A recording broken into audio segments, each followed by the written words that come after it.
Hey guys, welcome back to another JCTennis video. This is going to be the first real episode of the podcast. I had a podcast. It was Not My Fault Tennis podcast a while back. We did some episodes. I might re-upload a couple of those onto the channel now because we had a big interview with Mr. Pavi G, so I might re-upload that one specifically. But this is our first episode of the podcast. We're relaunching. I'm going to try to have a lot of guests on in the future, but this episode, we're just going to cover a few different topics. There's a lot of interesting stuff going on in tennis right now. As you can see right in front of me, there's been some Del Potro news today. So I'm going to cover some topics. I'm probably going to upload each thing I talk about individually, and then the whole podcast will also be uploaded as well. YouTube, Spotify, podcasts, all that good stuff. So let's just jump into it this is the news today. So Del Potro released a video on Instagram kind of detailing, and I have the article pulled up here so you guys can kind of read along with me. He didn't plan on retiring in 2022 when he had that last match. He knew he was going to have another surgery, but he thought he'd be able to come back from it. And he just wanted to be out of the spotlight. He wanted to stop getting asked if he was going to retire or not. So he kind of did all this stuff under the radar, but he kept having to have surgery, and he didn't recover, and he's still not recovered. It sounds like you can see here, I can't play football. I can't play paddle. It's terrible. It seems like he can't even live a normal life. These surgeries really are tough to come back from. You've seen it with Federer, how he wasn't able to come back. He hasn't even been able to do exhibitions since retiring from professional tennis. But one of the biggest things about this Del Potro thing today, obviously it's very sad. You hate to see it. I mean, it sucks that he could have come back. I didn't think that was a possibility in 2022, but I guess it was. I really think it would have been cool if he came back because he's not very old. You see, they're 36 years old now. I mean, that's younger than Djokovic, younger than Andy Murray. So what is the big news, though, or part of the big news? He's playing, I guess, one last exhibition match. He's doing it with Djokovic, which is very cool. He said he reached out. Djokovic was very generous in accepting my invitation. I want to give him all the love possible. If at least for 1, 2, or 3 hours I can be at peace and happy on the tennis court, it will be beautiful. So it's a bit contradictory because he says he can't do normal things, play football, play paddle, but he's going to play a tennis match. So I guess he'll probably take some painkillers. He said he has to take medication every single day just to function. So maybe he'll do that. And it's cool. I'll watch it. I think a lot of tennis fans will watch it. I mean, if these guys that are retired keep doing exhibitions, I'll always watch it. Del Potro, Nadal, Djokovic, Federer, Murray.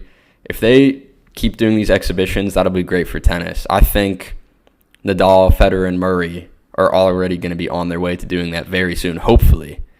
And maybe this will be the start of it with Del Potro. It's really cool. But yeah, I'm not quite sure why he's doing, because he already had his professional farewell, and he's still not fully healthy, it sounds like. So why now would be my question. Why not? You could wait another year or two until maybe you recover a little bit more, but I guess he feels good enough now to just do this farewell exhibition match. And who says it has to be a farewell exhibition match? It's an exhibition match. Odds are 36-year-old Del Potro will play another exhibition match, I feel like. If he's willing to do this one, I feel like he'll be willing to do them in the future. I'm sure he gets paid a lot of money for it. So I don't know about this idea of a farewell exhibition match is a little strange. He had his farewell real match. So there are some questions about it. It's a little bit weird, but it's good that he spoke out about a lot of his struggles.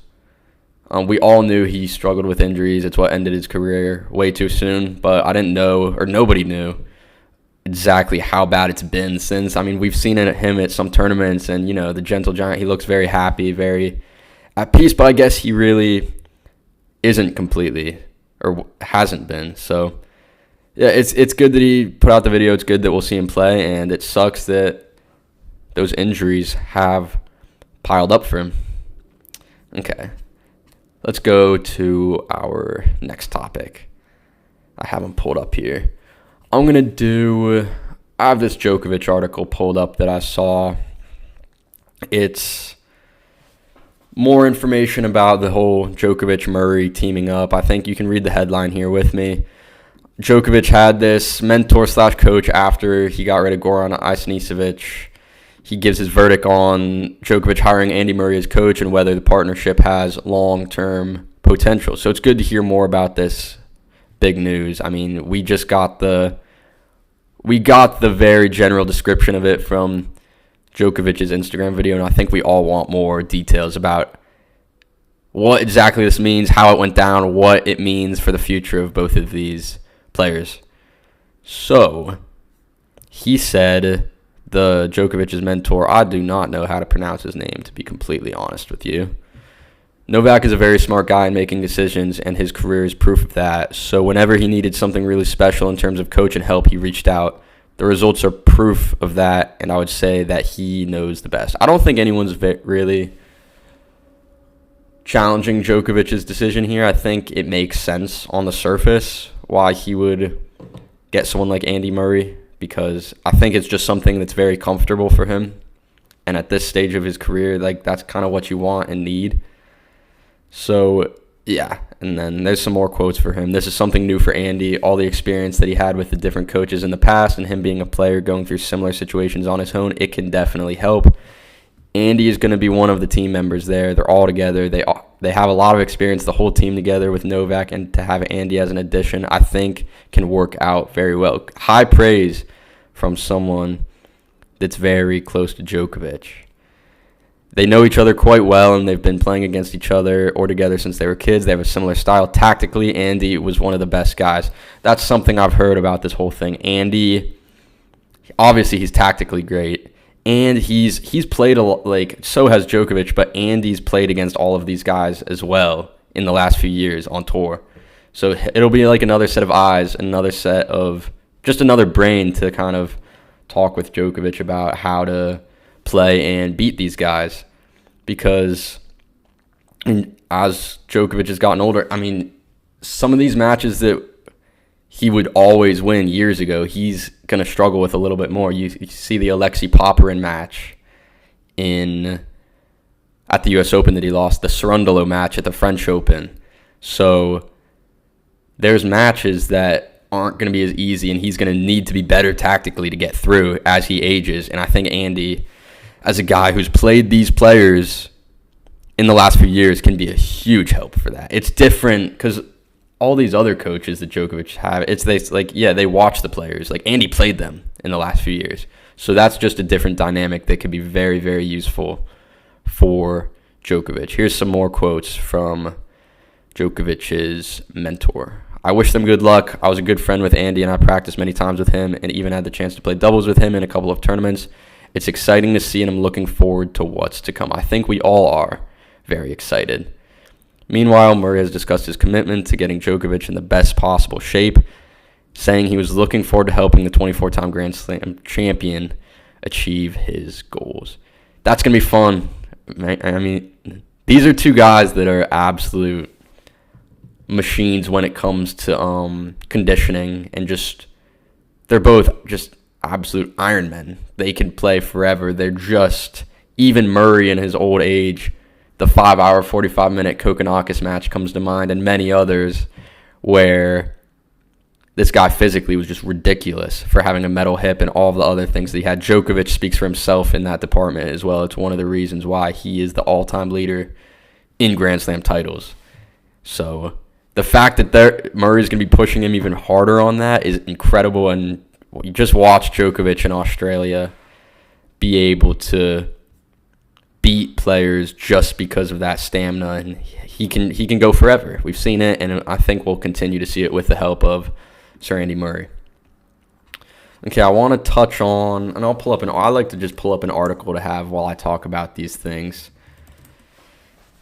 So Italy won the Davis Cup a couple days ago. Sinner and Berrettini, very strong. I mean, it felt like they should win, so it's not it's very impressive, but it's not a shock that Italy was able to win. They did it for the second straight year. I think my main takeaway from this, and Sinner we know is great, so it's Sinner did what he's supposed to do. He beat Talon Griekspoor, which so Alcaraz beat him too when Spain played him. But, I mean, it was a great run for the Netherlands. It's cool that that country got that run all the way to the final. But against Italy, I just don't think anyone was going to be able to beat Italy, and just because Sinner's so good, and it's just best of 3 matches, and if you have one guy that's a guaranteed win in singles, which Sinner is close to a guaranteed win as you can get in tennis right now. It's unbelievable how good this guy is, especially on hard court right now. And so when you have that free win, you just have to win one of the last 2, and then you might send that guy out in doubles.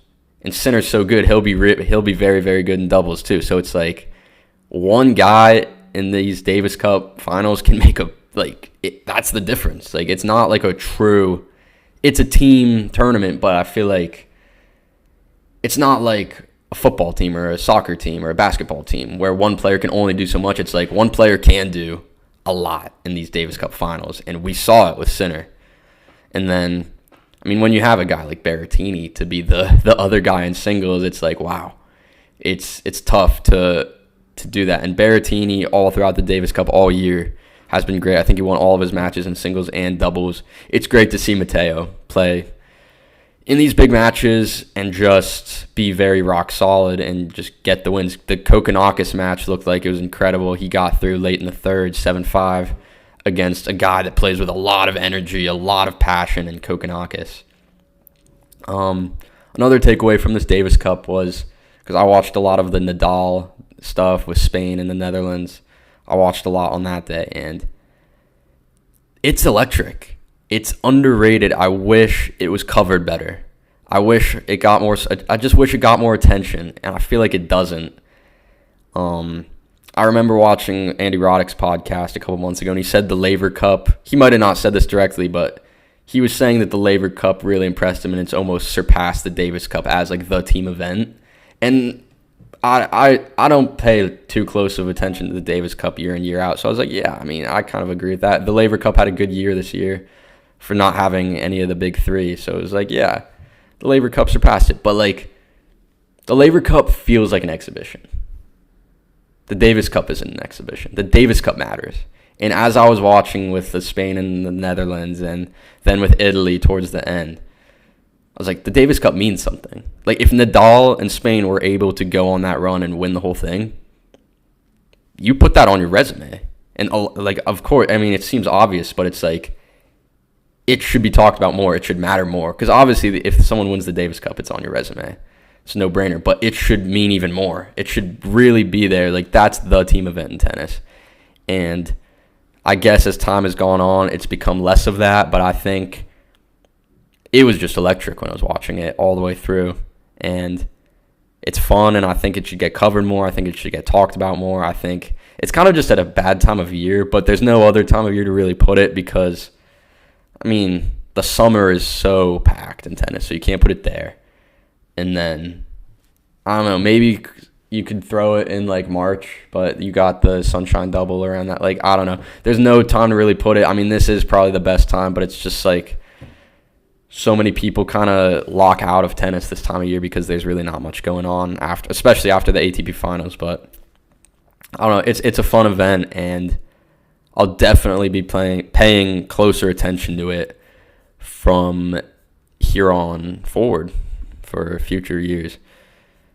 Okay, I guess one more thing I'll touch on, and this is just a topic I could talk about anytime, but I'll talk a little bit about it. I'll pull up the ATP rankings. I just want to do some, like, not year in review stuff, but almost like expectations for a lot of these players. And let me just say, Taylor Fritz finishing year-end number 4 is meaningful, and it matters, and it's huge. This guy does not get talked about enough for how many years he's been the top American consistently. Great. Everyone loves to talk about Tiafoe. Everyone loves to talk about Shelton. Everyone loves to talk about Korda as, like, these guys are up and coming. These guys could be something. No, dude. Taylor Fritz is something. We have a guy that is something that needs to get talked about. Obviously, he's taken it to the next level in 2024. Had by far the best year of his career, as you can tell, because he finished the year-end number 4, made the U.S. Open final, made the ATP Finals final. Guy's been unbelievable. He's better than Medvedev, and he beats Zverev almost. He beats Zverev every time now, and he's just better than Medvedev. It's like, if I were to say, who are the 5 best tennis players in the world right now, who am I taking as my 5 best tennis players in the world? Sinner, Alcaraz, Djokovic. Djokovic is still in there, still has to be. Alcaraz and Sinner are obvious. I wouldn't include Medvedev. I think Zverev and Fritz would be the next 2. I don't know how I'd rank them exactly, because I think Zverev's consistently better, but also Fritz owns Zverev right now, head-to-head. So I'd say Sinner, Alcaraz are kind of in their own tier. Djokovic is in his own tier at 3rd, and then the next tier would be Fritz and Zverev. That's what I'd put it at going into 2025. That's how good Fritz is, that he's in that echelon, which is crazy. An American. We haven't had an American this good since when? Decades. It's seriously so impressive. Needs to get talked about more. Needs to get more respect. I wish more people in America cared about him. Everyone in America knows who Frances Tiafoe is, but I think those same people might not even know who Taylor Fritz is, which is incredible, because Taylor Fritz is a beast. He's an animal. He's just been terrific. And there's no reason to think he won't continue to get better. There's no reason to think. God, his forehand is ridiculous. His backhand, he goes toe-to-toe with Zverev when he plays him backhand to backhand. It's like, are you kidding? And he has one of the biggest serves in tennis. He just can't beat Sinner, because Sinner is having like one of the best seasons of all time. But like, God, what an incredible season. What an incredible player. Needs more respect, needs to get talked about more, needs to get covered more. And that's why I'm talking about him right now.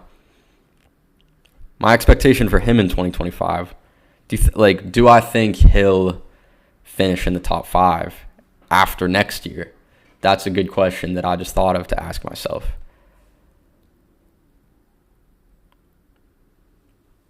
That should be his goal. I mean, it's tough, man. Because we saw Tiafoe have the career year, and then the next season he kind of fell off. But I just think Fritz has the weapons to just keep winning. And he's just improved everything. He's improved physically, too.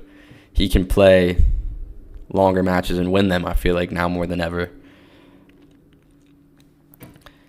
I think he'll be right in 5, 6, 7 range end of next year. It's just so hard to say. Okay, I'll do expectations real quick for these 3 guys. I'll talk about Sinner, Alcaraz, and Djokovic. I'll talk about these 3 guys, my expectations for 2025. Sinner, I'm glad that he had a good fall, and I'm glad he continued to play to the level he played at earlier in the year, because if he didn't, so many people would think it was fraudulent because of the doping stuff. If he went to the U.S. Open and lost in the first week and then didn't do much after that, oh my God. I mean, you'd look at everything he did so differently at the beginning of the year. You'd look at it so differently. So I'm so glad that he won all these tournaments, because it proves that it wasn't the doping, it was really his tennis. You know, for all of the, I wouldn't call it a conspiracy theory that's to think that maybe that was a factor, because if his tennis fell off, oh my God, you would not be crazy to think that. So it's good for him that he had the late summer and then the fall that he did. It's very good for him. My expectation for him 2025, God, he's so good, but he's not gonna be as good, you gotta think, right? You can't be that good. Again, I think he'll win one slam. I think he'll win either the Aussie or the U.S. Open. Maybe he'll have a little early season hangover and then win the U.S. Open. It'll be tough for him to be year-end number 1 again. He's just going to have to defend so many points, but it's his to lose. I mean, Djokovic isn't a threat for number 1 anymore. Zverev can't win the finals, the big matches, to ever get to number 1, I feel like. And then Alcaraz, I feel like, only shows up for the slams right now. I feel like he just gets into a different mode in the slams. It's very something you'd expect to see a player do in their 30s. Like we saw kind of Federer and Djokovic do it at times in their 30s where they just different type of lock-in at the slams. I feel like 21-year-old Alcaraz is already there. Like it's just different for him, and he gets the extra set to lose with best of 5. Obviously, it's harder to beat a great player in best of 5. It's just how it is. So that goes to his advantage automatically. And then I just think he's just different, And on grass, I guess he's just unbeatable. No one would have thought on grass Carlos Alcaraz that's his best surface, but it feels like in November 2024, that's the take that most people would have. I think Alcaraz is still, I'll just touch on their rivalry directly, the Sinner-Alcaraz rivalry. With how good Sinner is, it's a fair question to ask. Is Sinner going to be the better player between the two? It's not something that many would have thought just 12 months ago that could even be a discussion. I think it's still Alcaraz. You just watch Alcaraz and you just get a different aura, I feel like. But I get the other side of the argument because you could have said the same thing in 2011 about Djokovic and Federer. You're like, Djokovic had a great year, but, it's Federer. He's different aura, plays a more pretty game. And then the other guy, who is Djokovic and Sinner, is just more relentless, consistent, devastating, just brutal. And then Alcaraz and Federer, more elegant, just will blow your socks off, do something you've never seen before. So that's a fair comparison to make for the other side of it. But I don't know. I don't have a great reason. I just think it's Alcaraz. He's younger too. Sinner got to a different level when he turned around 22 to 23. Alcaraz isn't 22 yet. What if Alcaraz turns 22 and reaches that next level? Then what are you going to do? Because then no one's going to beat him. So we'll see what happens. It'll be a big year to see how that slam race goes. I'm sure these guys are going to win most of the slams for the next few years, you got to think. And it's going to be cool to see how they go up and how they stack up against each other. So, yeah, I'll leave it at that for this first JC Tennis podcast episode. I think we have a big guest coming on. We have some big plans coming on for the future. Hopefully I can make that announcement soon. But I hope you guys all enjoyed this episode, and I hope you guys have a great day. Like and subscribe, and I'll see you guys next time.